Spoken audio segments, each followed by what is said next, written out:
Kegagalan itu tidak pernah ada kecuali kamu berhenti bergerak. Itulah kalimat diulang-ulang oleh Babe waktu itu, di mana saya memang mengajukan sebuah pertanyaan yang bertujuan untuk membuat level kehidupan bisnis saya naik. Setidak-tidaknya advice darinya saya butuhkan. Saya merasa gagal. Saya merasa lelah, saya merasa apa yang saya jalankan dipandang mitra bisnis saya sebagai sesuatu yang salah yang bisa menyebabkan kerugian. Sementara saya merasa mereka tidak paham maksud saya. Namun begitu banyak yang mengatakan bahwa sayalah yang salah. Saya sekarang harus berkaca, melihat dalam diri sendiri. Dan saya setuju, mungkin saya ada salahnya. Saya terima salah. Sayangnya, saya tidak tahu harus melakukan apa lagi. Sehingga saya hampir menyerah. Saya kelelahan berjuang, saya memerlukan arah. Dan ini adalah kalimat dari seorang yang telah makan asam garam kehidupan kepada saya, dari seorang yang saya panggil Babe. Jika kamu berpikir akan menyerah atas segala usaha kamu yang kamu perbuat, ambil waktu sebentar untuk menengok ke belakang. Coba kamu lihat berapa jauh dan panjang perjalanan yang kamu telah lakukan. Dia berhenti sebentar karena meminta asbak untuk rokoknya yang sudah mulai memanjang. Sisa tembakau terbakarnya. Dilanjutkannya kalimatnya sembari menghembus asap rokoknya. Jika kehidupan memukulmu keras, pukul kembali lebih keras. Jika kamu jatuh, mantulah lebih tinggi dari jatuh. Itu namanya peningkatan. Dikala semua orang bermimpi untuk sukses, seorang pemenang akan bangun dan kerja keras untuk meraihnya. Jika kamu ingin mencapai impian yang tak terhingga, maka kamu harus bekerja keras dengan benar dari awalnya. Kamu harus bekerja like never before, tidak sama dengan apa yang kamu pernah lakukan. Lebih keras lagi, lebih benar lagi. Sebuah kegagalan adalah peluang untuk memulai kembali dengan benar, dengan lebih bijak. Dia berhenti sejenak untuk memindahkan posisi duduk. Matanya menerawang ke halaman depan kamar kerjanya yang banyak pohon, lalu berkata lagi, kamu pasti tidak pernah gagal dalam skala ukuran saya. Dikala dalam perjalanan kehidupan ada hal yang tidak terelakkan terjadi, adalah tidak mungkin menjalani kehidupan tanpa kegagalan. Kecuali kamu hidup dengan sangat hati-hati, yang artinya bisa saja kamu tidak hidup sama sekali. Yang dalam hal ini kamu sudah gagal dari awal. Benar, kamu tidak berusaha itu kamu gagal dari awal. Hidup pasti ada gagalnya. Bahkan hidup adalah tumpukan kegagalan. Jadi kenapa mesti takut? Kenapa takut gagal? Karena itulah salah satu arti hidup.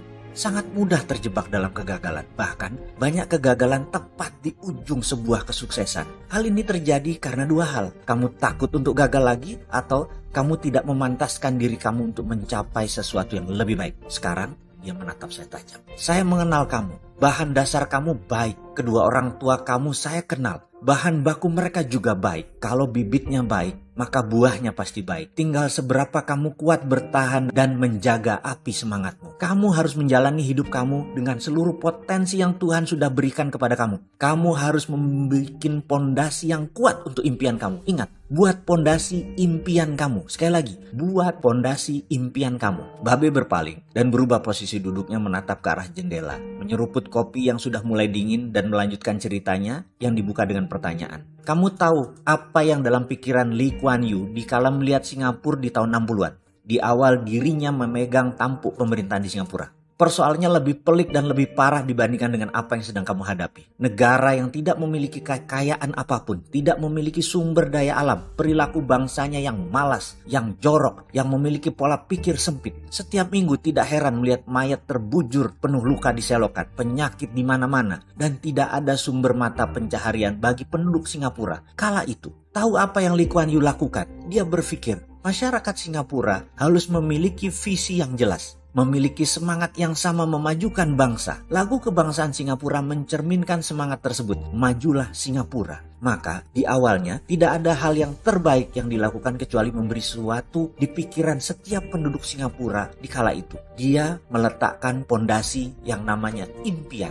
Dia membuat banyak foto berukuran postcard atau kartu ucapan. Foto itu berisi gambar-gambar yang indah negara Eropa, yang maju, sejahtera, indah. Gambar anak yang bermain ayunan tertawa bahagia, keluarga yang riang sedang tamasya, gambar rumah sakit yang bersih, gambar lingkungan yang tertata rapi, gambar anak sekolah dengan senyum ceria, bangunan megah dan indah, kota gemerlap penuh keceriaan, kota di Eropa. Lee Kuan Yew membawa gambar tersebut ke seluruh negeri, ke seluruh penduduk penduduk, ke seluruh pelosok. Dia perlihatkan gambaran tersebut kepada semua orang. Inilah Singapura nanti. Inilah gambaran Singapura ke depan. Dia jadikan gambar ini adalah visi bersama, impian bersama. Dengan syarat ke depan bangsa Singapura harus percaya pada impian tersebut. Jangan pernah menyerah. Selalu semangat. Terus pegang pada visi tersebut erat-erat. Percaya visi itu akan terjadi. Puncaknya, 35 tahun kemudian, 5 tahun setelah Lee Kuan Yew tidak menjabat Perdana Menteri lagi, ada sebuah pesta bersama yang diselenggarakan besar-besaran di malam tahun baru di seluruh Singapura. Sebuah karnaval keceriaan yang dipuncaki dengan teriakan menggema. Seluruh antero Singapura bersama-sama. Mereka mengatakan, yes, we arrive. Singapura tiba di tempat yang sama dengan gambaran yang mereka lihat 35 tahun yang lalu. Waktu itu, saya di sana, bergetar seluruh tubuh saya ini. Berlinang air di pipi karena haru. Semangat itu benar-benar nyata. Benar, kita bukan bagian dari mereka. Namun semangat juang seperti yang mereka lakukan, dimanapun buat siapapun, impact positifnya sangat terasa. Dan hal itu membanggakan. Ketika impian bersama itu digenggam mereka, siapa saja yang memiliki hati di tempat itu akan merasakan dahsyatnya artinya yes, we arrive. Selama sekian tahun mereka terus berpegang pada mimpi bersama tersebut. Dan kamu, kembali dia berkata kepada saya, punyakah kamu impian sebesar itu? Percayakah kamu pada impian kamu? Apakah orang sekeliling kamu memiliki impian bersama tersebut? Ingat impian bisa merubah fakta selama kamu percaya dan tidak menyerah.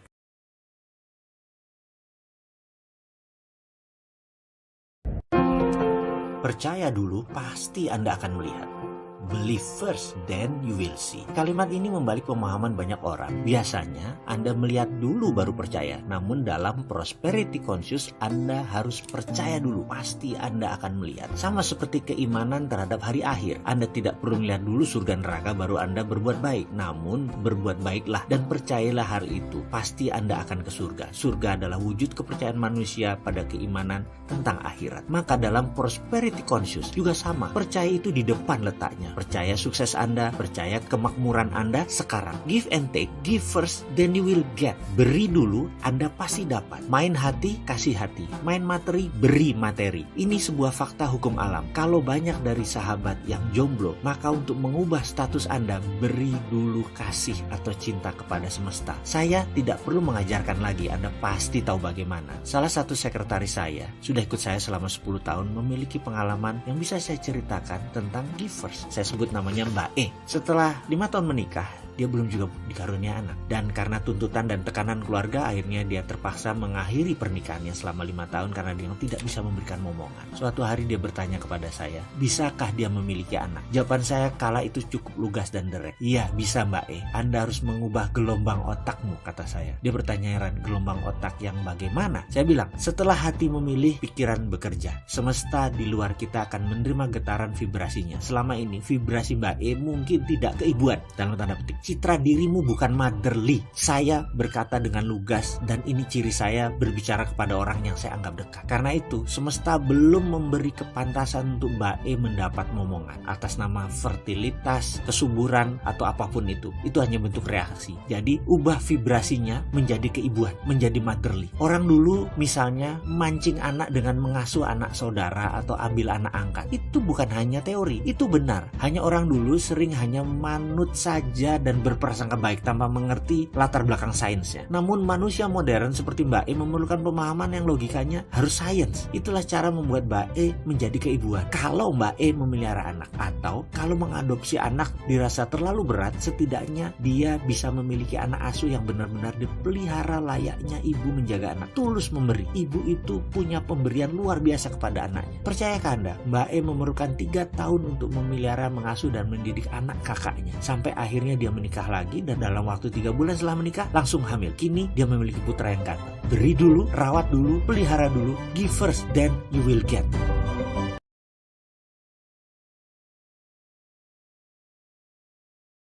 Tentukan tujuan yang jelas. Alasan yang kuat, tujuan, dan arah adalah hal paling dasar setelah Anda mengatakan saya ingin menjadi sesuatu yang baru. Visi misi Anda harus jelas dan terang. Visi adalah big picture Anda. Misi adalah cacahan cara mencapainya. Bayangkan, Anda naik ojek atau taksi, maka yang pertama Anda lakukan adalah memberitahu supir kemana Anda ingin pergi. Semakin jelas alamat yang Anda tuju diberikan kepadanya, semakin mudah dia melaksanakan tugasnya. Di tengah jalan, Anda bisa mengulang tujuan tersebut dengan gambaran yang lebih rinci lagi. Misalnya, patokannya dekat pompa bensin, dekat pasar, pagar hijau, seberang hotel, dan banyak lagi informasi tentang tujuan Anda. Semakin detail Anda mengucapkan tujuan Anda, semakin mudah semesta mengabulkannya karena Anda benar-benar ingin selancar mungkin, secepat mungkin mencapai tujuan tersebut. Ada ilustrasi lain lagi. Sahabat Anda seorang laki-laki tiba-tiba bercerita kepada Anda.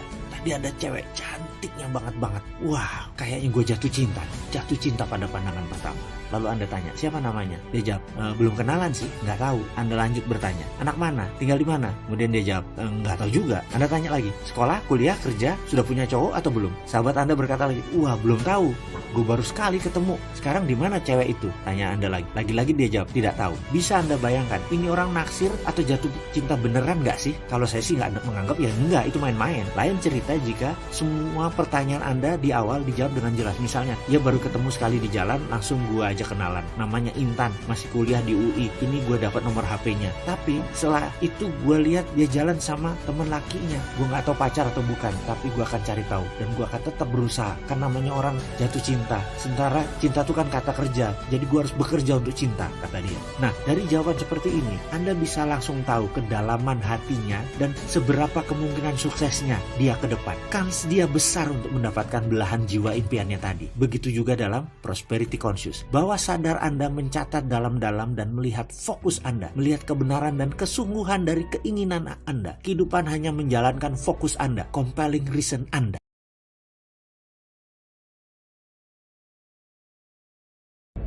Pengulangan merupakan keunggulan. Semakin sering Anda mengulang keinginan Anda, baik itu di hadapan orang lain, di hadapan diri sendiri, bahkan hanya dalam hati, itu akan menjadi kompas penunjuk arah yang solid. Saya memiliki sahabat yang menurut saya kisah hidupnya sangat inspiratif. Berkali-kali saya meminta izin untuk mengungkapkan namanya dan jalan cerita hidupnya, tapi dia tidak mengizinkan. Hingga akhirnya dia memperbolehkan saya membacakan ceritanya asal tidak menulis namanya atau mengucapkan namanya. Dia adalah contoh nyata pengulangan prosperity conscious dalam pikiran. Dia bisa dikatakan lahir di dunia ini tidak terlalu diharapkan oleh kedua orang tuanya. Ibunya penjaga warung di wilayah Kenjeran, Surabaya. Peranakan Cina. Ayahnya pelaut Thailand yang sering lempar jangkar di Tanjung Perak. Singkat cerita, orang tua mereka pacaran, hamil, lahirlah anak ini dari bapak yang langsung meninggalkan mereka berdua tanpa pesan, tanpa apapun. Ibunya sudah cukup kesulitan menghidupi dirinya sendiri, apalagi ditambah bayi mungil ini. Akhirnya dia bekerja serabutan. Tapi anaknya ini tumbuh dengan dua hal di atas rata-rata orang kebanyakan, yaitu otaknya encer dan tubuhnya atletis. Dia hanya menguasai ilmu bela diri jalanan karena wajah oriental yang membuat dia sering dibully, sehingga dia harus survive dengan caranya. Lalu ketika memasuki jenjang perguruan tinggi, dia memperoleh beasiswa. Disinilah 20 tahun yang lalu saya bertemu dan berkenalan dengannya. Dia mahasiswa yang pendiam tapi banyak tanya. Dia tinggal di asrama kampus. Itu saja yang saya tahu. Setelah lama tak bertemu, 5 tahun yang lalu kami tak sengaja ketemu di Singapura. Saya sedang makan siang di hawker center favorit saya, Lau Pa Sat Festival Market. Saya terkejut dengan penampilannya yang rapi dan terlihat sukses. Anda pasti tahu maksud saya, bahwa orang terlihat sukses itu mungkin belum tentu sukses, tapi yang jelas saya lihat kulitnya bersih, bajunya rapi, wajahnya berseri. Pastinya hasil perawatan jangka panjang. Penampilannya bisa saja santai, tapi siapapun bisa melihat bahwa pilihan busananya menunjukkan bahwa dia memilih merek fashion dan lifestyle yang bagus. Di sana kami bercerita panjang dan berdiskusi sampai sore. Hingga akhirnya saya diantar ke hotel dengan mobil mewah 2 pintu. Sejak saat itu kami selalu bertemu dan sempat beberapa kali bisnis bersama, walau ada yang harus tutup. Suatu hari saya menyempatkan bertanya hal yang pribadi dengan bahasa dan kalimat langsung. Mas, bagaimana Anda bisa sesukses ini? Dia meneguk minuman favoritnya, es tebu, lalu menjawab, Mas, kami orang miskin. Ibu saya bekerja keras untuk menghidupi saya seorang. Dia bekerja dari pukul 5 pagi hingga pukul 11 malam. Setiap hari sewaktu masuk di asrama, diam-diam jam, saya suka menyelinapkan dia ke kamar. Lalu dia tidur di tempat tidur, saya tidur beralas tikar. Pukul 4 subuh dia menyelinap keluar. Suatu hari kami ketahuan dan kami diusir dari asrama. Kami merantau ke Singapura hingga saat ini. Dan Mas tahu, setiap malam sejak di asrama itu, saya hanya bilang dalam pikiran saya harus kaya, saya harus sukses. Saya harus bisa kasih kenyamanan untuk ibu saya yang semakin rentan dan sakit-sakitan. Di kepala saya tidak ada kata lain, hanya kaya, kaya, kaya. Itu saja yang saya ulangi. Saya tidak pacaran, saya tidak main-main, saya hanya baca, saya cari kerja sambilan, saya belajar silat. Semua di kepala saya hanya berpikir bagaimana cara kaya, kaya, dan kaya. Inilah yang membuat apapun datang ke saya. Saya anggap sebagai peluang hingga suatu hari datanglah MMA, Mixed Martial Art, dalam kehidupan saya. Sebuah show bisnis yang membuat saya dapat ide membuat dojo, sasana, kompetisi, dan acara TV yang sukses di Asia. Sebuah pasar bisnis hiburan yang bernilai 2 billion US dollar per tahunnya. Saya mungkin minoritas, tapi saya founder. Penderitaan masa lalu tersebut membuat saya hanya bisa berpikir kaya dan harus mendapat uang segera demi ibu saya. Baru sekarang setelah saya berdikari, saya buat yayasan amal buat anak-anak yang punya perjalanan hidup keras seperti saya. Saya berikan mereka shelter, perlindungan, dan masa depan buat mereka. Pesan saya ke semua anak cuma satu, fokus pada impian dan terus ulang-ulangi. Demikian pungkasnya.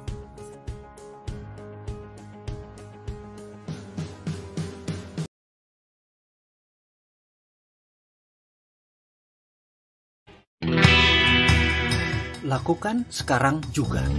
Dalam pemrograman pikiran bawah sadar, ada satu kunci yang harus difahami dalam cara kerja otak. Software pikiran itu hanya mengenal kalimat sekarang atau present tense. Otak kecil manusia yang di belahan dalam atau di amigdala yang membuat pemrograman tidak mengenal kata akan, tidak mengenal kata seandainya, tidak mengenal kata-kata mudah-mudahan, nanti, dan sejenisnya. Yang mereka kenal adalah kekinian. Jadi, kerjakan apapun sekarang, seakan-akan Anda sudah memiliki. Saya ulangi lagi, apapun yang Anda percayai dan inginkan dalam pikiran, Anda ulang berkali-kali bahwa Anda sudah di sana atau Anda sudah memilikinya. Pilihan kaya cepat dengan kaya perlahan memiliki cara memulai yang berbeda. Cara memulai menentukan kemakmuran Anda. Kemakmuran merupakan skill yang harus dipraktekkan dengan pengalaman dikumpulkan jam terbangnya. Seperti keterampilan berenang. Belajar tahap awalnya adalah menceburkan diri ke air, lalu belajar mengambang, lalu kepala di atas air, lalu gerakannya sembarang, pokoknya kepala di atas air. Dan untuk masuk ke air, Anda membutuhkan satu buah modal, yaitu berani. Jadi modalnya apa? Berani tok. Dalam bisnis, modal pertama juga sama, yaitu berani, bukan uang. Jadi kalau Anda mengatakan saya tidak ada uang buat modal, Anda memiliki poverty conscious, Anda memiliki kesadaran miskin. Kalimatnya lugas ya, maaf sekali lagi. Sepertinya akan banyak yang tidak terima dengan kalimat saya itu, tapi itu adalah fakta. Sekali lagi saya ulangi, kesadaran miskin akan mengatakan saya tidak punya uang sebagai modal. Kata-kata tidak punya uang adalah kesadaran miskin, dan itu adalah fakta. Anda bungkus dengan belum punya uang, itu juga artinya sama. Anda menunda hingga waktu yang tidak pernah tiba, dan saya punya pengalaman untuk itu. Sebagaimana sahabat tahu, saya memiliki banyak sahabat yang secara finansial masuk komunitas 1% manusia. Mereka adalah kalangan the have dan the rich. Mereka berada di puncak rantai makanan. Mereka anak keluarga kaya dan bisnisnya menguasai hajat hidup orang banyak lagi. Dan bisnisnya kemudian mereka kembangkan lebih dahsyat lagi. Itulah mereka disebut the have dan the rich. Bayangkan, di antara semua isi makhluk bumi ini, umat manusia berada di jajaran puncak atau top of the pyramid. Nah, orang-orang ini puncaknya puncak, topnya manusia. Mereka memiliki kekayaan pribadi dan network kekayaan jaringan sangat besar, triliunan. Dan pertemanan dengan saya udah 10-15 tahun, bahkan ada yang sudah 25 tahun. Sebagai catatan, kenalan dan teman nongkrong dua hal berbeda ya. Nanti kita bahas di sesi berikutnya. Saya mungkin punya ribuan kenalan, tapi teman nongkrong sangat sedikit. Mungkin karena pada dasarnya saya introvert. Saya harus mengizinkan diri saya dulu untuk menerima mereka menjadi sahabat, baru nongkrong gitu ya. Saya jelaskan lagi, teman-teman saya yang milioner ini adalah teman nongkrong, lebih dari sekedar kenalan. Selama 5 tahun ini, kami selalu bertemu di daerah Kuningan memanfaatkan corner of the house, sudut hotel bintang 5 tempat kami berkumpul. Sebulan sekali setidaknya, saya bergabung dengan mereka. Dari mulut mereka, kita bisa mendengar deal awal membeli klub bola papan atas Liga Eropa. Transaksi terbesar perusahaan batubara di Indonesia. Perdebatan melawan pebisnis Yahudi dari Inggris atau Rothschild yang akan masuk ke Indonesia. Membeli partisipan interest beberapa daerah untuk membantu Perusda atau perusahaan daerah. Mega proyek koper dan nikel smelter. Dan banyak lagi transaksi kepemilikan chain hotel. Dan ada juga beberapa transaksi kelas dunia di depan mata saya, di depan mata kami. Termasuk hal-hal yang bersifat pribadi seperti mengganti private jet dari Bombardier 2 engine ke 4 engine yang tujuannya kalau ke Jakarta Beijing, Jakarta Dubai, Hong Kong Hawaii tidak perlu isi bahan bakar di tengah jalan. Ada juga yang mengganti dengan bicara yah atau azimut yah dari 90 yard ke 150 yard. Itu percakapan biasa seperti kita membeli Indomie kali di Indomaret. Yang saya mau ceritakan adalah hubungan pertemuan saya dengan mereka sempat terputus sejak 2006 sampai 2010 kira-kira. Saya tidak sempat ada waktu bertemu dengan mereka dan entah bagaimana mereka juga seperti ada cara untuk tidak bertemu dengan saya. Bukan dengan sengaja, maksudnya kayak ada yang ngatur aja. Semua seakan-akan sibuk. Mereka tetap saja bertemu satu dengan yang lain dan tetap berbisnis. Saya tidak keduanya, alias saya tidak bertemu dengan mereka dan saya tidak berbisnis dengan mereka. Tahun tersebut, usaha yang sedang saya bangun semua dalam masa tanam. Belum ada yang bisa dipanen. Lalu saya ingat istri saya berkata, "Ayah, kenapa sih nggak nongkrong dengan mereka, teman-teman lama itu?" Lalu dia sebutkan beberapa nama pebisnis sahabat saya yang namanya sering ditulis di media dan beberapa nama yang lebih muda tapi lebih sukses, tapi tidak pernah diekspos media. Saya langsung setuju. Saya ingat sekali pertengahan 2010 akhirnya saya bertemu dengan mereka dan langsung saya dihujani dengan pertanyaan, "Kemana aja bos? Sudah banyak cuan ya? Banyak fulus ya? Lupa teman ya?" Dan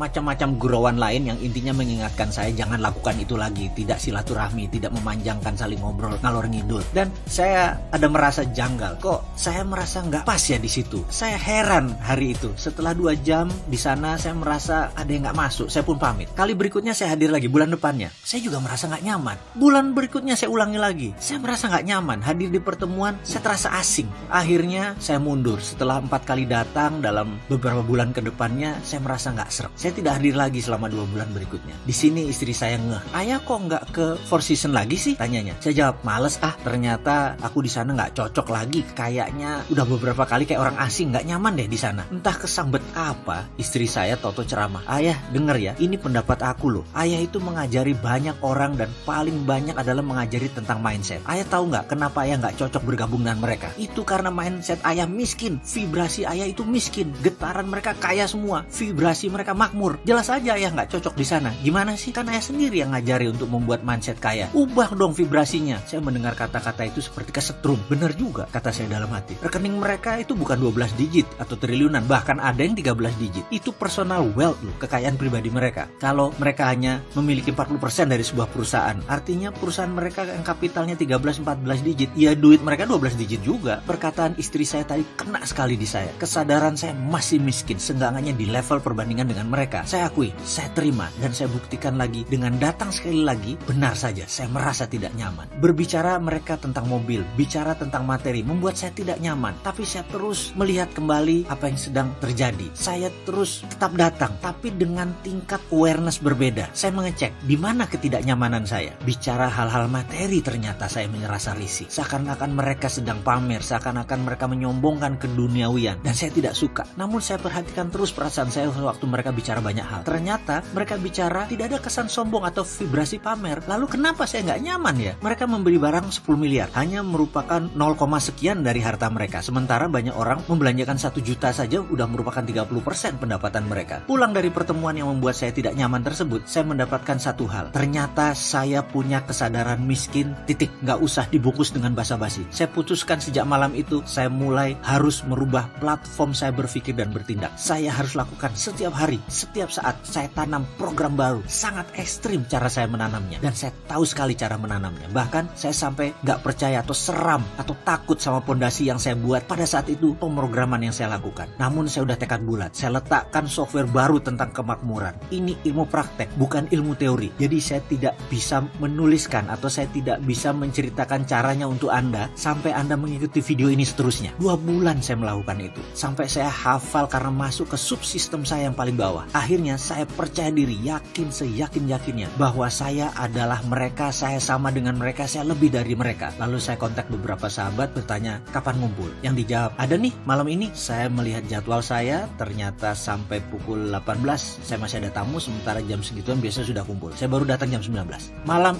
ini hadir luar biasa banyaknya. Biasanya 7-10 orang. Malam itu ada 30 orang yang hadir. Seakan-akan semua teman kita hadir. Kehadiran saya yang paling akhir membuat posisi duduk tidak ada pilihan. Di ujung meja. Bayangkan begini. Dalam meja lounge ada meja tinggi dengan bangku tinggi. Kayak kursi bar. Hingga kalau tidak duduk kita dapat berdiri menyandar tangan dengan nyaman di meja tersebut. Meja bar. Tapi ini adalah meja yang kecil dan dekat, saling berhadapannya dekat. Dengkul ketemu dengkul. Baik duduk maupun berdiri, jarak mejanya dekat. Akhirnya kami semua dalam posisi duduk, kecuali saya yang di ujung sendirian. Semua mata menyapa dan menatap saya seakan-akan saya yang adalah spotlight posisinya, karena kayak orang yang lagi bayar di posisi ujung. Jeruk hangat diletakkan oleh waitress di kanan meja saya dan saya mulai bicara. Saya nggak tahu kenapa, mungkin malam itu saya kesambet dewa ketawa kayaknya. Saya seperti seorang stand up comedian yang lagi ditangkap oleh mereka. Selama 2 jam kami tertawa, terbahak-bahak, terkekeh-kekeh, kepipis-pipis malah. Asli lucu dan kami saling menimpali joke.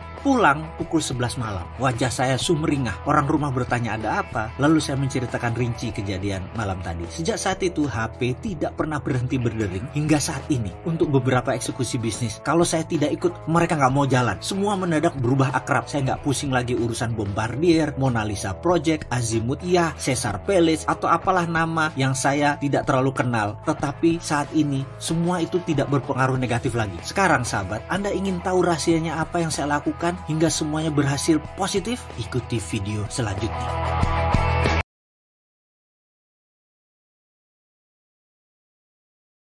Kata-kata adalah doa. Terima atau tidak terima, saat ini bisa jadi periode terbaik bagi bangsa Indonesia. Faktanya ada 24 bilioner di tahun 2019 ini di Indonesia, yaitu mereka yang memiliki kekayaan bersih di atas $1 miliar atau lebih dari 14 triliun. Selain itu, ada 57.000 miliarder atau mereka yang memiliki kekayaan di atas $1 juta, sekitar 14 miliaran. GDP Indonesia adalah $1.000 billion dengan pertumbuhan miliarder di Indonesia diasumsikan 5% per tahun. Yang jadi pertanyaan, kapan Indonesia memiliki 100 bilioner? Pertanyaan berikutnya, kapan Indonesia punya 1.000 bilioner? Ada hal menarik di dunia psikologi modern yang menyatakan korelasi atau hubungan antara bahasa dan realita. Bahasa adalah susunan kata-kata. Cara merangkai kata-kata namanya bicara. Gabungan bicara verbal, intonasi, pemilihan kata-kata, gerak tubuh atau body language, mikroekspresi wajah, dan pergerakan mata namanya alat komunikasi. Sebelum menjawab pertanyaan tersebut, mohon sahabat memahami dulu sedikit keilmuan aplikasi psikologinya. Dalam dunia kehidupan sosial manusia atau peradaban yang kurang lebih usianya saat ini 20.000 tahun, kata-kata adalah bentuk yang selalu lahir belakangan. Sains atau ilmu pengetahuan terjadi lebih dulu. Peristiwa terjadi dulu, baru kata-kata lahir. Contoh, kata selfie. Kata-kata ini baru ada di tahun 2013 di dunia ini. Kemudian, tahun 2015 ada kata-kata baru, yaitu wifi, untuk foto sendiri, swafoto bersama-sama. Untuk bahasa Indonesia, walau belum masuk kamus bahasa Indonesia, dalam kamus gaul sudah tercipta kata-kata seperti lebay, alay, jayus, dan banyak lagi. Kata-kata ini muncul setelah ada peristiwa atau ada ilmunya. Penemuan baru menciptakan kata-kata vocabulary baru. Jadi kalau Anda dibawa ke mesin waktu, masuk ke zaman Budi Utomo tahun 1908, orang-orang zaman itu mungkin menganggap Anda adalah orang asing di dalam komunikasi. Padahal Anda asli penduduk Kampung Senen, di bilangan Salemba misalnya. Anda mengerti mereka bicara apa, tapi belum tentu mereka mengerti Anda sedang bicara apa. Kembali ke pertanyaan tentang korelasi kata-kata dengan fakta. Jadi begini, mengapa dua bangsa besar Amerika dan Cina punya banyak bilioner? Jawabannya, ternyata dua bangsa ini memiliki nama atas istilah orang kaya atau memiliki kosakata untuk mendeskripsikan orang ultra kaya tersebut. Misalnya, dalam bahasa Indonesia, kita mengenal orang yang sejahtera, yaitu mereka yang bisa menghidupi diri sendiri. Lalu orang sentosa atau mampu menghidupkan diri sendiri plus keluarganya. Lalu orang makmur, yaitu sentosa ditambah sudah memiliki tambahan aset produktif. Lalu orang kaya, yaitu memiliki banyak aset. Setelah itu, berhenti kata-katanya alias habis, tidak ada kata-kata lagi.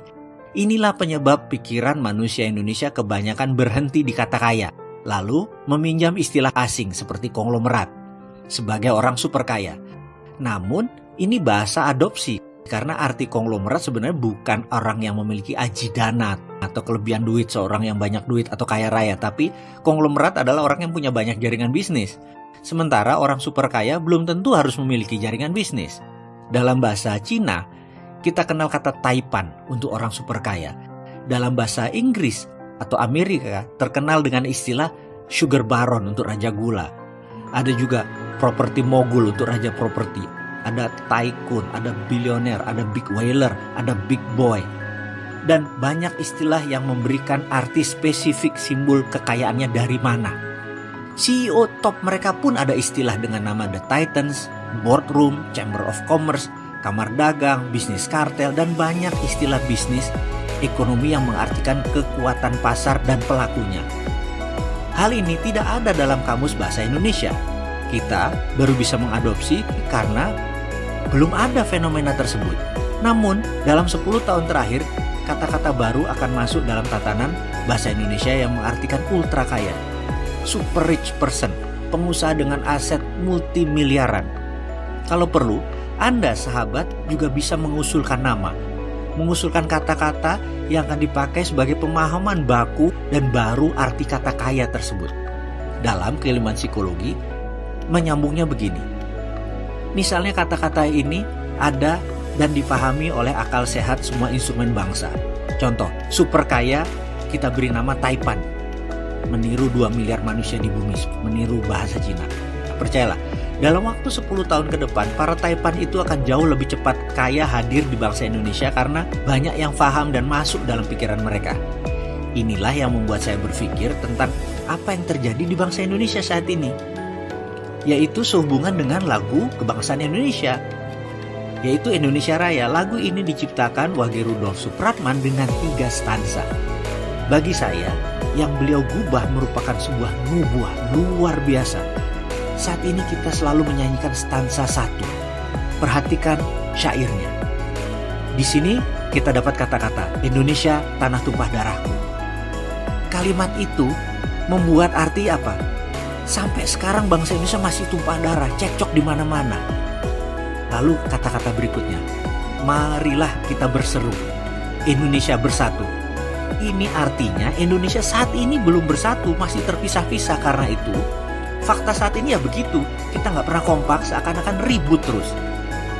Stansa 1 ini cocok untuk zaman perang kemerdekaan hingga mungkin tahun 80-an. Seharusnya mulai saat ini Indonesia sudah menyanyikan lagu stansa 2. Coba sahabat perhatikan sebentar. Stansa 2 ini lebih cocok karena ada kata-kata tanah kita yang kaya, pusaka kita semua, mendoa Indonesia bahagia, suburlah jiwanya, sadar budinya. Jadi, saya sangat menyarankan kepada pemerintah untuk mengubah Indonesia Raya stansa 2. Dan suatu masa nanti Indonesia bisa masuk stansa 3. Waktunya Andalah yang menentukan. Coba perhatikan gubahan Wage Rudolf Supratman di stansa 3. Indonesia, tanah yang suci, tanah kita yang sakti. Di sana aku berdiri, menjaga ibu sejati. Indonesia, tanah berseri, tanah yang aku sayangi. Marilah kita berjanji, Indonesia abadi.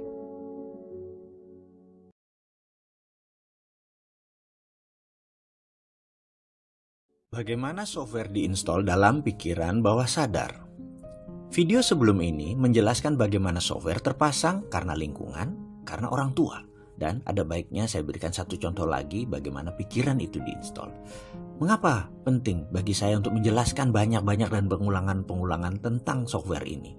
Karena apapun yang bisa dipasang, itu bisa dibongkar.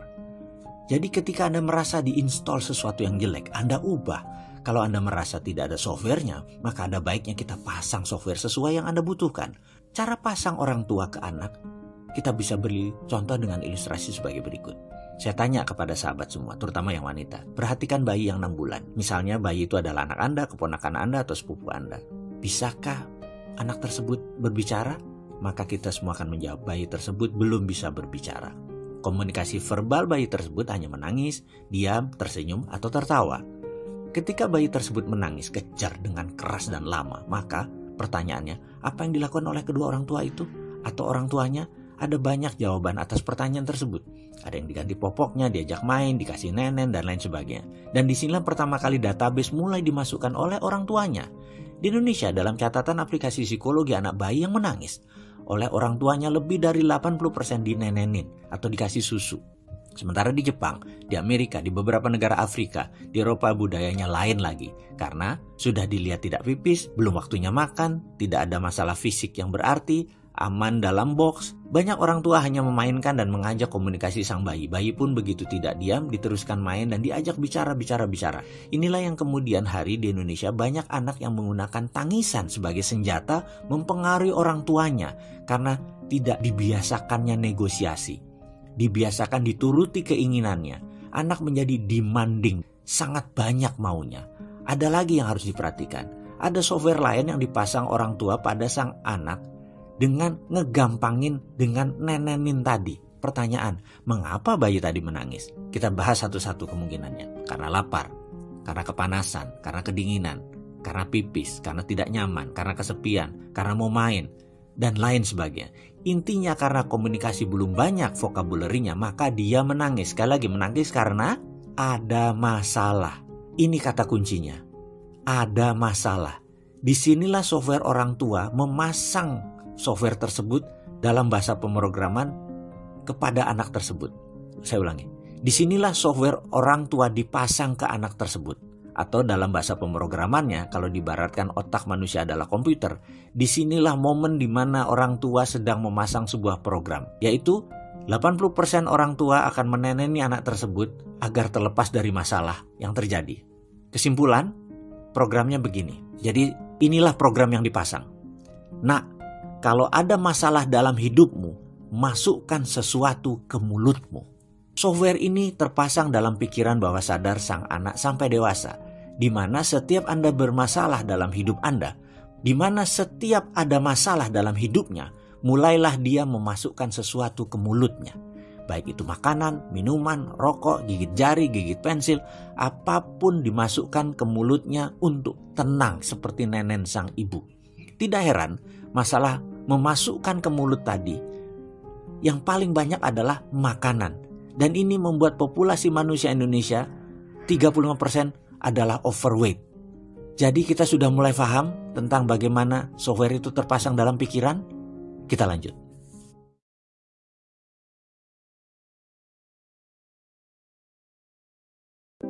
Bicara kompetensi, mungkin banyak di antara sahabat yang sudah memahami istilah kompetensi bawah sadar atau unconscious competence. Jadi ada baiknya saya urai sedikit agar kita satu bahasa. Misalnya Anda adalah orang yang tidak tahu dan tidak pernah kenal dunia olahraga. Kondisi pikiran Anda dinamakan unconscious incompetence. Anda tidak tahu dan tidak berkemampuan. Level 1 namanya dalam pemikiran dan tindakan. Kemudian suatu hari Anda mendapatkan pencerahan dengan adanya sebuah pelajaran tentang apa itu olahraga dan manfaat olahraga dan bagaimana melakukan olahraga yang baik serta efek positifnya. Maka kondisi pikiran Anda saat itu dalam kondisi conscious incompetence. Anda tahu tapi masih tidak berkemampuan. Level 2 dalam pemikiran dan tindakan posisi Anda tersebut. Lalu Anda mulai jogging, mulai olahraga, mulai diet dan mulai mengubah semua yang bertujuan agar lebih sehat. Kondisi saat itu pikiran Anda masuk dalam level conscious competence.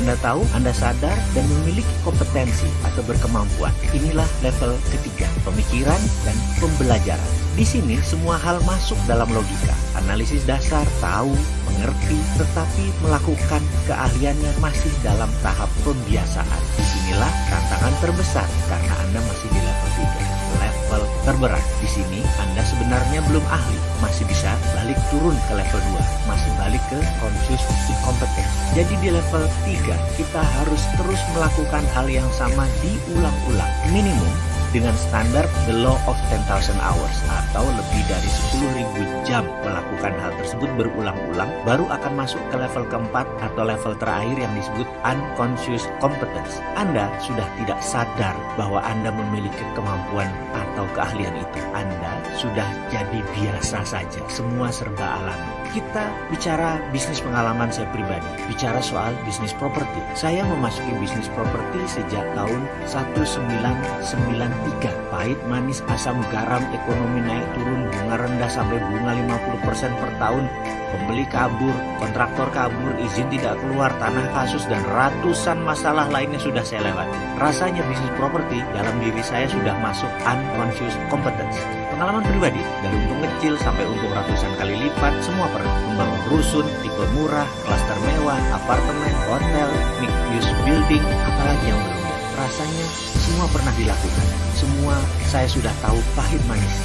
Jadi ketika menganalisa di tahun 2006, saya melihat apa yang akan terjadi di 2007-2009 pada pasar properti di Indonesia, yaitu slow down karena sedikit overheating. Tetapi sehabis itu ngegas lagi kencang. Dengan modal berapapun di tahun 2009 adalah awal yang sangat tepat dan sesuai prediksi. Tren properti naik hingga tahun 2010-2013. Properti terus membaik sampai 2014 awal. Lalu saya mulai pasang radar, mencium tren turun. Dalam melihat fenomena seperti itu atau menganalisa properti, saya benar-benar seperti nggak mikir, semacam mengandalkan intuisi saja, main feeling. Jadi terkadang sulit menjelaskan kepada orang lain. Awal 2014 sebenarnya saya sangat semangat sekali dengan bisnis properti. Sampai periode ketika Indonesia mengambil mazhab state capitalism, memenangkan BUMN. Saya shock. Kemudian di tahun 2015 saya langsung check out. Kurangi main properti, 2016 tinggal 20%, 2017 berhenti total. Kebijakan negara tidak mendukung pemainan properti dan dugaan saya benar. Negara memanjakan BUMN akan mematikan bisnis properti karena dulu properti itu pembiayaan dari bank dan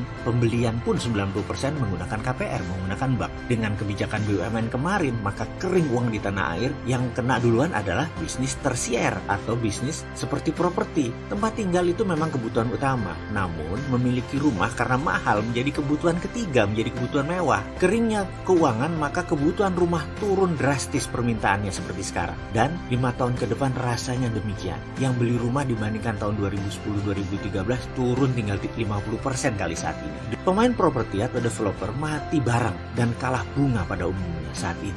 Yang selamat yang main kecil-kecil dan yang tidak hutang bank. Kalau main besar di atas 500 jutaan, kering. Yang dapat uang saat ini hanya BUMN, pejabat, atau pengusaha lama yang duitnya memang tebel. Pengusaha baru, swasta, tinggal main receh dan saling cakar-cakaran di pasar red ocean. Namun dalam bisnis properti, saya tidak mengalaminya karena insting kompetensi tadi. Jadi saya selamat. Jadi kalau ditanya, kapan mau masuk properti lagi? Menurut saya nanti tunggu tahun 2021 atau 2022. Kembali ke insting bisnis. Anda pasti memiliki kompetensi bawah sadar di berbagai bidang kemakmuran.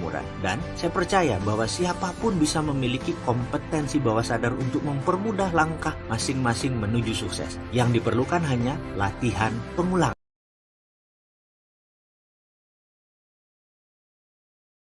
Adakah sahabat yang tertarik ingin meningkatkan omset bisnis tanpa keluar biaya iklan yang besar? Adakah yang ingin menaikkan profit dengan usaha sesedikit mungkin? Untuk menjawabnya, ada 2 hal yang Anda harus lakukan kepada pelanggan Anda. Nomor 1, mereka harus mendapatkan experience atau value versus price. Jika Anda ditanya tentang Harley Davidson, Anda menjawab itu motor, maka Anda termasuk dalam kelompok ordinary atau manusia kebanyakan. Gak enak ya memang mendengarkannya ya, atau menerima kata tersebut. Namun benar, itu kenyataan. Anda akan heran dengan orang yang membeli Harley dan naik Harley. Harganya mahal, suaranya keras, mengendalikannya sulit, berat, tarikannya tidak kencang. Namun Harley memang bukan motor. Harley ya Harley, bukan motor. Kalau motor itu kendaraan transportasi, pilih saja Honda atau Yamaha. Jangan Harley. Pengalaman mengendarai Harley adalah value lifestyle yang hanya dinikmati segelintir orang. Karena itu, perusahaan Harley akan bertahan seumur jagat selama mereka memberi value dalam tanda petik the real man wear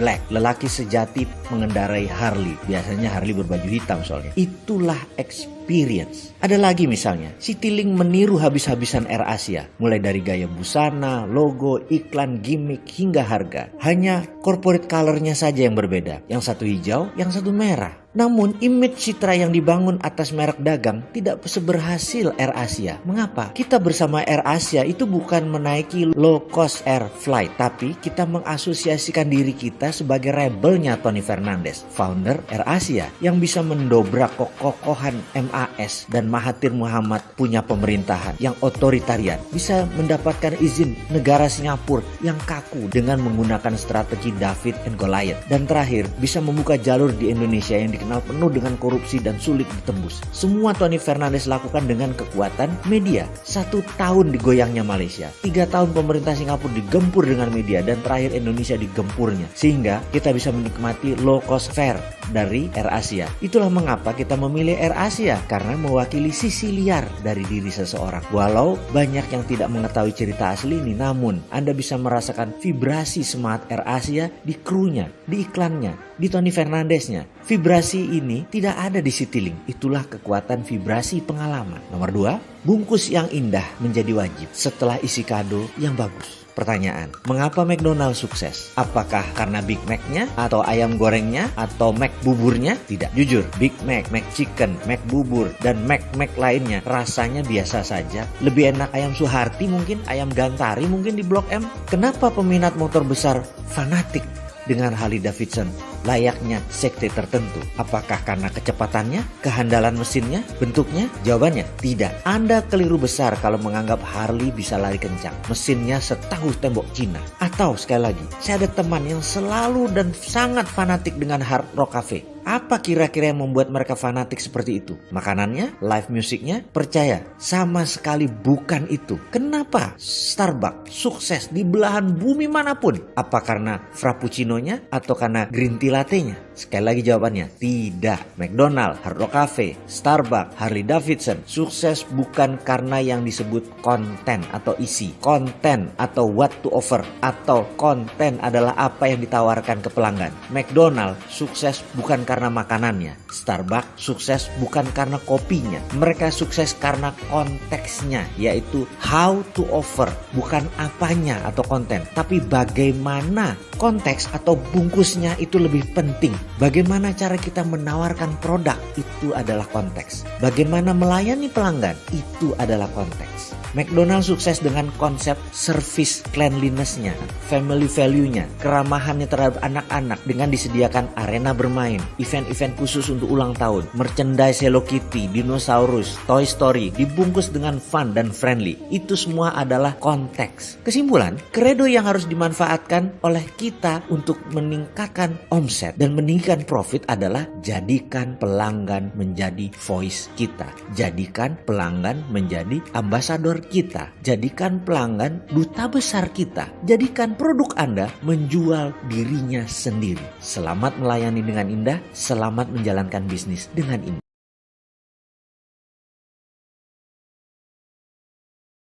Jangan mempertanyakan kekuatan meminta. Begini ilustrasinya.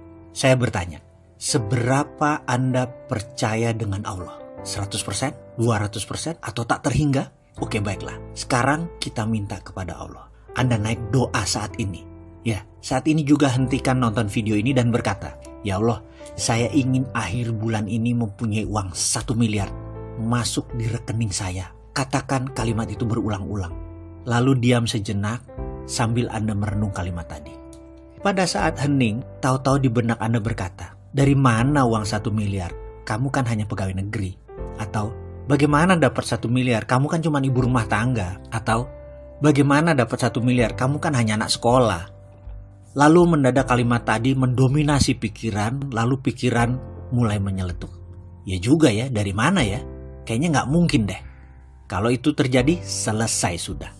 Kalimat itu ada dalam hukum alam yang namanya canceling our own pray. Meng-cancel doa kita sendiri. Kita sendiri yang meragukan diri kita sendiri. Kita sendiri yang meragukan Allah. Bisakah Anda percaya 100% bahwa hal itu akan terjadi? Bisa terjadi dan pasti terjadi. Bisakah Anda tidak cancel doa itu? Tidak ada keraguan sedikit pun bahwa itu bisa terjadi. Pertanyaannya, bisakah? Ini adalah permainan keyakinan. Ini adalah permainan ketakwaan. Inilah seni bertuhan, inilah nikmatnya menjadi hamba Allah. Ketika keyakinan itu utuh, bulat, rapih, dan tekun, semua terjadi. Lalu ada lagi rahasia lain. Ada. Yaitu kita harus mengimplan bahwa saya kaya dan sudah kaya. Bukan akan kaya, tetapi sudah kaya. Memberi adalah kunci pertama. Selain memberi keluar, kita harus memberi ke dalam. Apa itu memberi ke dalam? Saya mulai menjadi manusia materialis. Setiap bertemu mobil mewah saya katakan ini mobil saya. Saya bayangkan ini ada di garasi saya. Rumah mewah saya akan bilang ini rumah saya. Lihat hotel mewah saya bilang ini hotel saya. Kemudian saya putuskan untuk berangkat berdua bersama istri untuk menikmati apa yang orang kaya lakukan. Dengan 100% uang di tangan saya buang semua. Karena saya tahu pasti baliknya utuh dan bertambah. Kami memutuskan menikmati tinggal di Como Sambala Resort di Ubud, Bali selama beberapa hari. Menikmati satu malam berharga puluhan juta tarifnya. Dan saya tidak peduli. Berangkat dengan first class, layanan hotel bintang 6 atau 5 star with diamond. Makan pagi hari bersama penyanyi terkenal Barbara Streisand, esok malam dinner dengan Sting, penyanyi The Police yang sudah berminggu-minggu nginap di Como Sambala. Kumpul dengan orang terkenal dan orang kaya tersebut ternyata cukup menyenangkan. 5 malam keluar kira-kira 100 juta rupiah, saya tidak pikirkan. Dan saya tidak pernah tanya mau apa yang akan terjadi pulangnya nanti. Saya tidak punya uang sepeser pun di kantong, saya gak peduli. Saya percaya 100% semesta tidak menyukai kekosongan. Pasti kantong saya diisi lagi. PD saya pol. Saya percaya pada sistem Allah tersebut 100%. Pulangnya, setiap hari di depan kaca saya berkata pada diri saya sendiri berulang-ulang. Sambil menunjuk bayangan cermin saya tersebut. Kamu makhluk Allah terbaik. Ribuan kali saya ucapkan sambil tersenyum dan terus pumping semangat, menyemangati diri sendiri. Tak lupa setelah melakukan sholat fardu, di ujungnya saya selalu ngayal dengan meresapi nikmatnya tinggal di hotel bintang 5 resort, naik kapal first class, dan seluruh kemewahan duniawi. Dan saya tidak cancel apapun. Nikmati saja karena semua sudah terjadi dan saya yang punya itu semua. Receh di kantong dan setiap saat tangan di atas. Itu yang saya lakukan setiap hari. Dan apa yang terjadi? Ketika Kamisan di bulan berikutnya, pertemuan bulanan tersebut, yang biasanya ada 5-7 orang, ternyata waktu itu 20 orang atau 30 orang hadir semua. Semua yang hadir adalah kenalan saya yang sudah lebih dari 15 tahun. Desimal rekeningnya ada yang 11, ada yang 12. Saya hari itu enteng sekali. Saya hari itu kocaknya setengah mampus. Padahal saya bukan clown. Saya bukan komedian. Melucu itu bukan darah saya. Tapi yang jelas hari itu mereka tertawa terpingkal-pingkal selama beberapa jam. Lucu sekali dan saling timpal jok-jok lucu.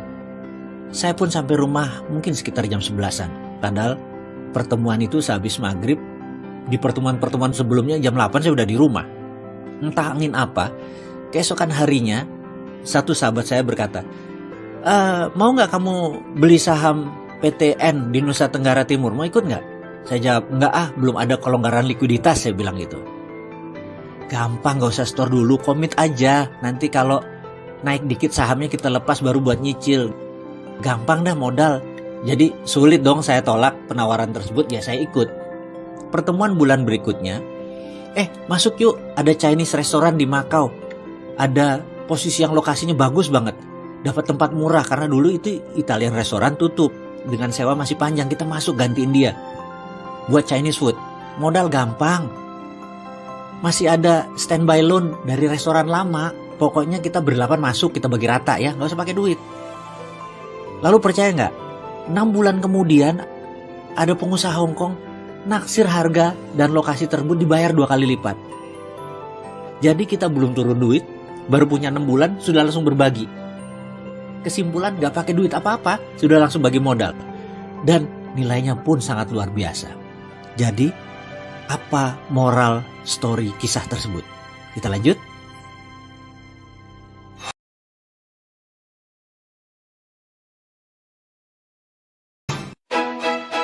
pengambilan keputusan yang cepat.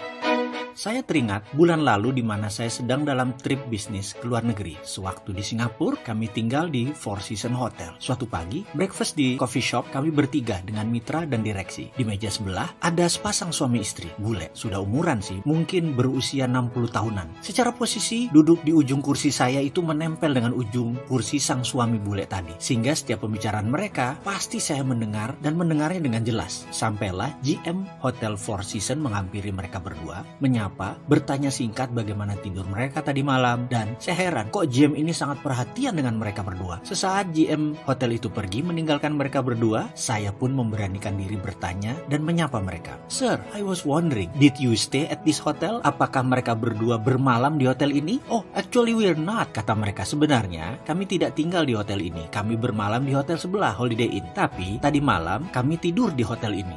Kenapa pindah? Saya bertanya, ingin tahu. Well, dia menjelaskan. Tadi malam kami meneduh di depan hotel ini kira-kira jam 11 malam. It was a very heavy rain. Lebat sekali hujannya, kata mereka. Kami menunggu cukup lama di depan hotel ini. Hotel kami yang hanya seberang jalan memang dekat, tapi kalau kami menyeberang kami pasti basah kuyup dan tidak bagus untuk kesehatan kami yang sudah tua ini. Lalu kami bertemu dengan bellboy Four Seasons yang akan pulang. Shift kerjanya selesai jam 11 malam. Dia menawarkan kami payung, tapi nggak membantu banyak payung tersebut. Ada kali sekitar 30 menit dia menunggu kami berdua. Lalu dia, bellboy itu mengatakan, Sir, it is impossible for you to stay dry unless you stay in this hotel Four Seasons. Saya jawab, wah tidak mungkin, kata bule itu. Four Seasons tarifnya $500 per malam, Holiday Inn hanya $100.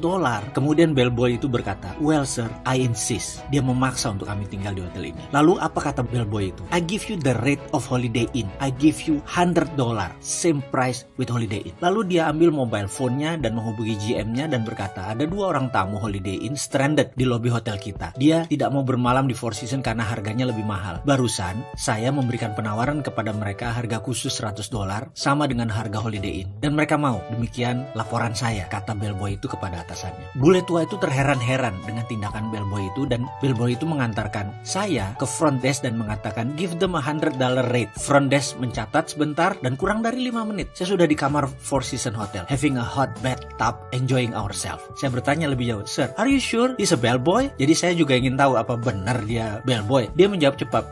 Dia menunjuk ke arah lobi depan dan dia bilang, you see that Chinese person in front of the lobby? There he is. Saya terhenyak juga. Manajemen hotel macam apa Four Seasons ini menerapkan? Level bawah bisa mengambil keputusan strategis. Sebuah manajemen yang terbuka dan hebat. Itu menurut saya loh. Tak lama kemudian, sang GM kembali mendekati sepasang bule tadi dan berkata dengan sopan, Tuan, apakah Tuan mau check out hari ini? Kami akan membantu segera menyiapkan segalanya. Lalu sepasang suami istri itu berkata, no.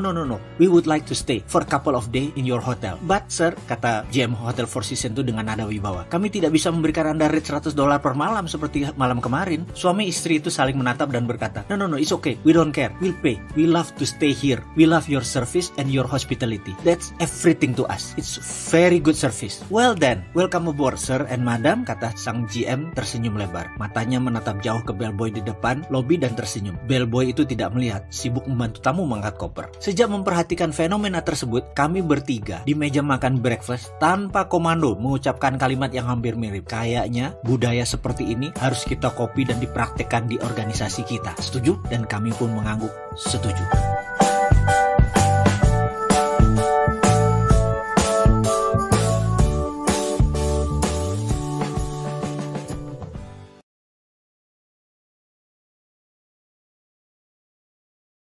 Rahasia sadar kaya. Ada banyak sahabat yang bertanya, apa yang saya lakukan ketika pertemuan dengan para manusia berrekening 12 desimal yang membuat saya tidak nyaman, lalu sesaat kemudian saya menjadi nyaman. Baik, kita urai perlahan. Pertama, kita pegang sebuah dalil bahwa aku adalah apa yang umatku pikirkan atau persepsikan tentang aku. Ini adalah sebagai informasi di mana saya memegang erat dalil ilmu tersebut. Berikutnya adalah komentar istri saya. Ingat ketika saya mengatakan saya tidak nyaman dengan mereka sampai 3 kali pertemuan, saya masih tidak nyaman sehingga saya harus meninggalkan tempat tersebut. Istri saya berkata, ayah itu sekolah tinggi-tinggi untuk belajar ilmu pikiran, lalu membantu negara juga urusan aplikasi psikologi, lalu sangat mengerti apa itu vibrasi atau gelombang otak yang terpancar. Vibrasi atau gelombang otak yang terpancar yang dikirim manusia satu dengan yang lainnya. Lalu mengapa ayah tidak nyaman? Karena ayah rekeningnya belum 12 desimal. Karena sebagian besar mereka di sana orang yang memiliki aset 11 atau 12 desimal. Jadi, ubah cara pikir ayah. Jangan berharap untuk mereka yang menyesuaikan dengan gelombang otak ayah yang belum 12 desimal. Kalimat itu cukup menohok saya. Tapi asli, saya tidak marah dikritik seperti itu. Setelah 3 kali dalam 3 bulan mencoba berkumpul kembali dengan teman-teman lama tersebut, ternyata tidak nyaman juga. Tapi kita tidak bisa memaksakan, memang gelombangnya lain, akui saja, dan saya mengakuinya saat itu. Bagi saya tahu apa yang saya harus lakukan. Bagaimana membuat apapun terjadi selama kita percaya. Caranya saya tahu. Betulkan gelombang otak saya sendiri. Saya adalah orang yang mempercayai bahwa manusia adalah co-creator to God, alias khalifah di bumi yang memiliki kemampuan mencipta kedua setelah Allah. Yang saya lakukan pertama adalah menanamkan prosperity conscious, kesadaran kaya. Bagaimana cara menanamnya? Cara sederhana adalah pikiran umat manusia itu netral. Kita yang memberi value terhadap setiap tindakan yang dipercaya oleh pikiran. Hukum alam itu harus kita kenal dengan baik. Kita akan memberi value yang paling benar adalah sesuai dengan sifat naluriah manusia. Begini maksudnya. Orang yang bisa memberi itu hanya orang kaya. Kaya materi, kaya ilmu, kaya cinta kasih, dan lain sebagainya. Maka kita ajari pikiran kita dengan mulai memberi. Karena dengan memberi, otak kita mulai dipasang prosperity conscious atau kesadaran kaya. Memberi yang kecil-kecil. Setiap ketemu fakir miskin dimanapun, siapkan uang Rp1.000. Berikan kepada mereka tanpa berpikir. Berikan saja. Bahkan kalau hati nyaman ingin ngasih lebih Rp5.000, Rp10.000, hajar. Ingat pelajaran kecil dulu. Mungkin saya saja, tapi saya yakin ada ribuan anak seperti saya. Ketika hendak ke masjid menunaikan sholat, kapanpun terutama sholat Jumat, maka eyang saya, mbah-mbah saya, ibu saya selalu menitipkan atau menyelipkan uang selawi atau Rp25 di tangan saya dengan berkata, ini masukkan ke kotak amal. Kebiasaan ini adalah cara orang tua kita memprogram tangan di atas, program kesadaran kaya, program memberi. Dan inilah program yang pertama kali saya lakukan di dalam menanamkan prosperity conscious, yaitu program memberi. Namanya adalah give first. Kita ingatkan hukum aplikasi psikologi akan memberi. Hukum alamnya adalah give first then you will get. Beri terlebih dahulu, nanti pasti Anda akan mendapatkan. Sekarang kita coba buktikan dengan teknik ini dalam kehidupan sehari-hari. Coba kita lihat lemari pakaian kita saat ini. Percayalah, dari 10 baju yang kita punya, yang sering kita pakai paling top 4, bahkan hanya 1-2 dari 10 pakaian tadi. Sejak beli baru, mungkin baru dipakai sekali. Tersering ya itu-itu aja, 4 atau 5 baju saja. Kita coba lakukan eksperimen. Pilih baju yang paling jarang Anda pakai, berikan kepada saudara yang membutuhkan. Katakan Anda memberikan 4 baju, tinggal 6 baju tersisa di lemari pakaian Anda. Percaya saya, kurang dari 2 bulan, atau tidak lebih 3 bulan akan ada 10 pakaian lagi di lemari Anda. Dan ada yang menarik, ternyata dari 10 tadi yang dipakai ya tetap aja 5 atau paling banyak 6 yang Anda sering pakai, yang sisanya jarang dipakai juga. Jadi intinya adalah semesta tidak menyukai kekosongan. Semesta tidak menyukai ketidakadilan. Ada cara membuat Anda memutar baju tadi kepada orang yang tidak punya dan mendapatkan haknya, dan Anda memperoleh lagi hasil 10 lagi. Alam itu adil. Jadi kuncinya, selama kita mengikuti hukum alam yaitu memberi, nanti Anda dapat lagi. Sekarang Anda putuskan. Baju Anda yang sering Anda pakai tadi akhirnya worn out. Baju tadi jadi lusuh. Aura citra diri Anda menjadi kumuh. Sadar tidak sadar, Anda seakan-akan menjadi tidak cerah. Maaf loh, saya lugas urusan ini. Tapi itulah pelajaran. Sekali lagi, Anda mudah-mudahan paham maksud saya. Janganlah menahan diri untuk tidak mengalir harta Anda. Berikan, itu jauh lebih baik. Seperti inilah kantong Anda tadi kalau bicara uang sama. Kalau tadi masalah contoh dengan baju. Jadi uang juga sama. Ada berapapun, alirkan. Atau perlu contoh lagi. Ini trik banyak dilakukan di mall, di penjual HP. Seperti di Ambasador Kuningan atau di Mangga 2. Kita ingat bahwa give first adalah kunci, memberi adalah kunci. Maka ketika Anda sedang celingukan depan toko, maka mas-mas penjaga toko atau mbak-mbak penjaga toko tersebut akan berkata, cari apa? Masuk Pak, Bu. Dan ketika Anda masuk, disuguhi 1 gelas aqua kecil dengan sedotan di atasnya. Ketika Anda ambil gelas tersebut dan menusukkan sedotan itu di gelas, lalu Anda menyeruput air aqua tadi, tak lama Anda pasti duduk di kursi plastik di depan counter dan tak lama kemudian tawar-menawar terjadi dan percaya saya 90% most likely Anda pasti belanja.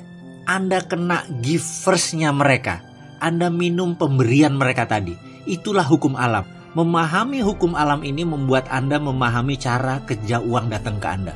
Mudah-mudahan sekarang sudah mulai paham kunci ilmu kemakmuran, yaitu beri dulu. Jangan pernah kita berkata dengan perkataan nanti kalau sudah saya punya baru saya beri.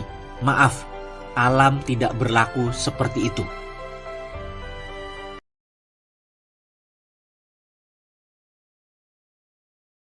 Sejarah pertemuan kembali. Ketika shit happen dalam kehidupan saya tahun 2009, maka 1 tahunan merangkak sana sini hasilnya hanya rata-rata. Aset mungkin ada namun beban hutang dan cash flow minus. Tanpa lompatan dan strategi baru, hasilnya akan sama. Maka kalimat istri saya mengingatkan, kok nggak pernah nongkrong lagi dengan Mas Amir, nggak pernah nongkrong lagi dengan Rizal, kok nggak pernah ikut ketemuan dengan Ketut, masa nggak ketemuan sama Rosan sih, dan banyak lagi nama sahabat lama yang hampir sekian tahun saya tidak nongkrong. Nongkrong adalah salah satu kunci ngetep vibrasi agar terinduksi. Saya akan bilang berteman dengan siapa saja itu harus, namun nongkrong harus pilih-pilih agar kita terinduksi hal-hal yang kita mau, yang positif. Jadi nongkronglah dengan orang yang lebih sukses, nongkronglah dengan orang-orang yang lebih pintar, nongkronglah dengan orang-orang yang lebih soleh, nongkrong dengan orang yang pola hidupnya sehat. Mana? Kok nggak nongkrong sama mereka yang orang-orang kaya? Ini kalimat dari istri saya cukup menghentak saya. Jadi pertemuan kembali untuk nongkrong adalah salah satu kunci rahasia sukses versi pengalaman hidup saya. Ketika nongkrong 1-2 kali saya tidak nyaman, sulit untuk menjadi nyaman. Bisa terjadi karena memang vibrasinya berbeda. Bayangkan, gerah nggak Anda mendengar kata-kata, gue kalau ke Beijing males deh isi bensin di Bangkok atau Hongkong, pengennya langsung aja deh, yang lainnya nimpalin. Udah pakai bombardir aja seperti itu si Juragan Batubara, 4 pintunya bisa langsung straight ke Beijing tanpa isi bensin. Atau kalimat, gue salah nih beli kapal, panjangan ya gue di Bali Pelabuhan Benua nggak bisa sandar. Masa gue harus sewa sandaran di TNI AL, jauh dari keramaian. Kalimat seperti ini membuat saya gerah. Dulu mendengar kalimat tersebut seakan-akan mereka sombong, tetapi ya memang mereka standarnya begitu. Lalu di pertemuan ketiga, tenang sekali ketika sahabat saya Rizal berkomentar, bro, tell you what, kalau kamu naik pesawat setahun 160 jam first class, might as well kamu beli private jet deh. Ongkos kamu 160 jam sama dengan cicilan pesawat. Kamu punya aset. Saya manyun dan gerah waktu itu mendengar komentar tersebut. Walau dalam hati kecil saya sebenarnya pernyataan tersebut biasa saja, namun saya gerah. Ada kalimat di hati kecil saya mengatakan, itu hutang proyek yang kena saat pre-mortgage 2008 belum recover, mau mikirin pesawat lagi nih orang. Kalimat hati kecil itu ternyata canceling break, peng-cancel doa. Yang saya akui, saya salah self-talk. Devil kecil yang bernama tidak percaya atau iblis kecil yang bernama tidak percaya tadi masih banyak dan itu harus dikritik, harus di-detox. Iblis kecil yang tidak percaya itu harus dibuang dalam diri kita. Proses detox mulai dari makan yang masih pasang dan implant kesadaran kemakmuran atau perbuatan. Caranya dengan merasakan langsung nikmatnya berkemakmuran dan tidak meng-cancel doa. Alias kendalikan celetukan-celetukan negatif liar dalam pikiran. Semoga manfaat rahasia kecil kita ini bisa merangkum tentang pemrograman Prosperity Conscious. Rahasia selanjutnya bagaimana? Kita buka lagi.